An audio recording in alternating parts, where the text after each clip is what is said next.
Arkadaşlar Suzuki Vitara 2016 model 1.4. Aracın ön konsoluna ses gelen yerlere yönelik çalışmamda şöyle anlatayım.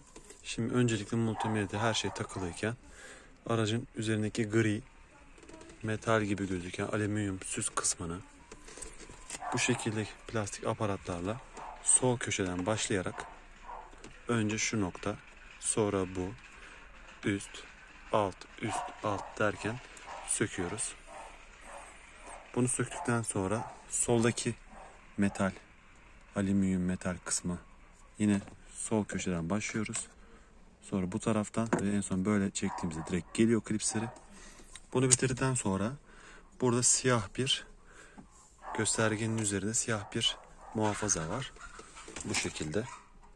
Bunu direkt elimize çektiğimizde bu pinler tutuyor zaten. Bakın yönü böyle geliyor. Şuradaki yerlere takılı. Bunu çektikten sonra da göstergenin 3 adet vida yeri var. Bakın 1, 2, burada da 3. Bu vida yerlerinden söktüğümüzde gösterge geliyor. Daha sonra multimedyayı sökebiliriz. O da çok basit. Multimedyanın bir burasında, bir de burasında vidalar var. Bunu da sökünce kendimize doğru çekiyoruz. Çektikten sonra şurada klips olduğunu unutmuyoruz. O yüzden iki elle tutup yukarı doğru çekiyoruz. Şu şekilde yukarı doğru çekiyoruz. Bu klipslerden de kurtuluyor. En son aşama bu dörtlülerin klipsi. Bu dörtlünün klipsi direkt çekince çıkmıyor.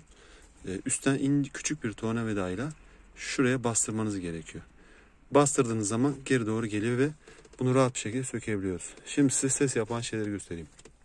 Bir, bakın fabrikasyon vidası yok. Takmamışlar. Bu sağ tarafın sesi. İki, arkası bakın çivitçi çarşısı gibi. Şunları söktüm gerçi ama bütün kablolar sallanıyor. Üçüncüsü, ünlü o plastiğin üzerindeki ses kısmı bu. Buraya kumaş bant koyacaksınız. O siyah gösterge panelinin korumasının çıtırtısı.